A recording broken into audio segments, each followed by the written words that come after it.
दोस्तों, आज की कहानी है बड़ी बहू की पहली रसोई का शगुन। दोस्तों, कहानी शुरू करने से पहले अगर आपने हमारे चैनल को सब्सक्राइब नहीं किया है तो सब्सक्राइब कर लीजिए ताकि आपके पास पहुंचे हर नया वीडियो। माँ, तुम सटिया तो नहीं गई हो? इस उम्र में काम करोगी, बुढ़ापे में कमाई, लोग तो हमें ही कहेंगे कसाई। दीपक के शब्द जहर से ज्यादा जहरीले प्रतीत हो रहे थे। और नहीं तो क्या, या मैं रिटायर होने वाला हूँ और तुम रिटायर होने की उम्र में बाहर जाकर काम करना चाहती हो, पैसा कमाना चाहती हो। आखिर कमी क्या है? इतने वर्षों से तो कमा कर दे रहा हूँ, और तो और अब तो दीपक भी उस पद पर कार्यरत है, सब कुछ तो है, गाड़ी, इतना बड़ा घर और पैसा, फिर भी तुम्हें कमी नजर आ रही है। सुनील अपनी धर्म पत्नी लक्ष्मी जी को ताने दे रहे थे। आपने बिल्कुल ठीक कहा, पैसों की कमी तो नहीं, लेकिन सम्मान की कमी जरूर है, जो आप दोनों मेरा नहीं करते। लक्ष्मी जी की आंखें सजल हो उठी। बचपन से मुझे पढ़ने का कितना शौक था, पर पिता ने मुझे पढ़ने से वंचित रखा कि शादी के बाद तो तुम्हें घर ही संभालना है, कोई नौकरी थोड़ी करनी है, इसलिए मुझे आगे पढ़ने नहीं दिया। घर पर हमेशा से ही पिता का वर्चस्व था, इसलिए छोटी छोटी चीजों के लिए माँ को बार बार पिताजी से पूछना पड़ता था। धीरे धीरे मेरी ख्वाहिशें, बचपन के खिलौने, कपड़े, यहाँ तक खाने की चीजों के लिए मन मारना पड़ता था, और ये सिलसिला शादी के बाद आज तक जारी रहा। कहने को तो आप अपना पूरा वेतन मुझे मेरे हाथ में देते हैं, पर क्या उसमें से 1 रुपया भी मैं अपनी मर्जी से खर्च कर सकती हूँ? हर खर्चे के पाई पाई का हिसाब कागज पर लिखा जाता, और जो महीने के अंत में बचता वो आप सब अपने पास रख लेते। सच में मैं तो सिर्फ नाम मात्र की लक्ष्मी बनकर रह गई। आंखों के कोरों से आंसू पोंछते हुए लक्ष्मी जी के होठ कंपा गए। कुछ भी खर्च करने से पहले आपसे पूछना पड़ता, और उस पर कितने प्रश्नों का उत्तर देना पड़ता, और तो और मुझ पर खर्च किए हर पैसे के लिए एहसान जताया जाता, या फिर उसे फिजूल खर्ची ठहराया जाता। कभी कभी तो हाथ तंग होने का एहसास कराया जाता, जिसकी भरपाई मुझसे होती। अपनी चीजों में कटौती करती, या फिर कम दाम की चीजें लेती। बाहर खाने पर जाना हो तो सबसे कम दाम वाली डिश या आइसक्रीम का चुनाव करती।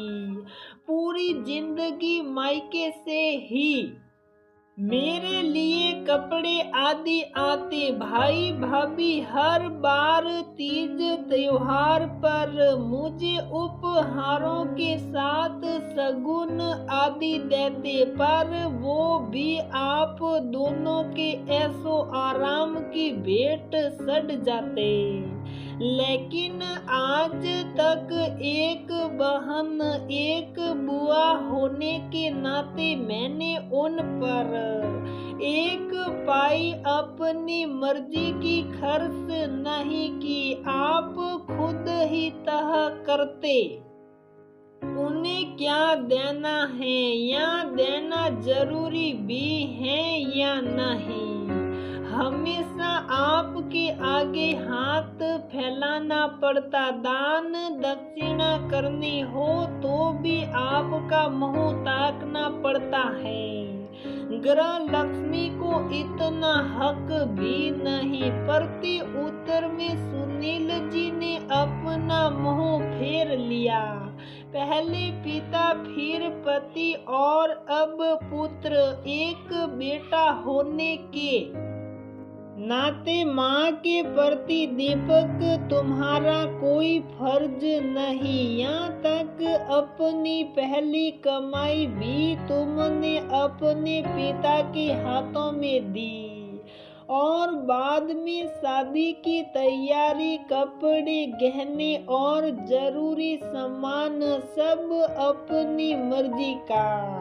अपनी शादी में एक साड़ी तक उपहार में खरीद कर नहीं दे सका, लेकिन शायद कुछ अच्छे कर्म किए थे जो बहू ने अपनी पहली कमाई मेरे हाथ में देकर मुझे सम्मान भी दिया और उपहार देकर मेरा मान भी बढ़ाया। शादी के बाद बहू के गृह प्रवेश से लेकर उसकी पहली रसोई का शगुन भी मुझे आपसे लेकर और आपकी मर्जी के अनुसार देना पड़ा। लेकिन हमारी बहू बहुत ही समझदार है। मेरे मनोभाव को समझते हुए शगुन का सिर्फ 1 रुपया आशीर्वाद स्वरूप लिया। बहू को देख लक्ष्मी जी की आंखें सन आभार प्रकट करने लगी। तो करोगी क्या? पढ़ी लिखी तो हो नहीं, कौन काम देगा? और इस उम्र में मजदूरी करोगी या भीख मांगोगी?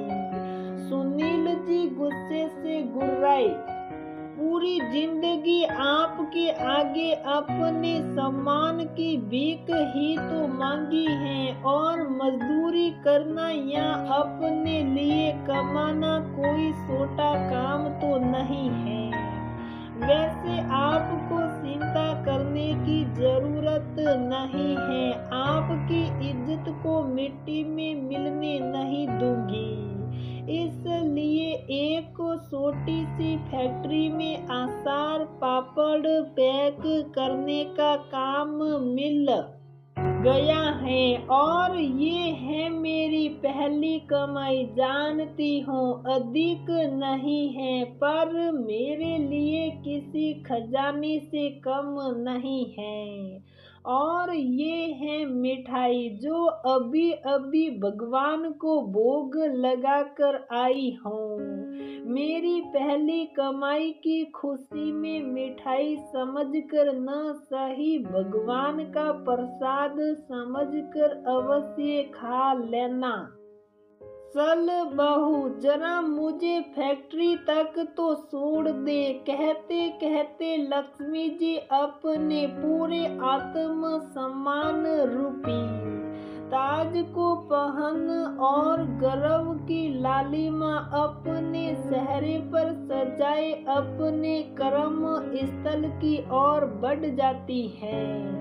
दोस्तों, क्या स्त्री का आर्थिक रूप से मजबूत होना अति आवश्यक है। पहले पुरुष सब ही स्त्री को आत्मनिर्भर नहीं देखना चाहते और साथ ही उसे आर्थिक रूप से निर्बल होने का एहसास भी कराते हैं।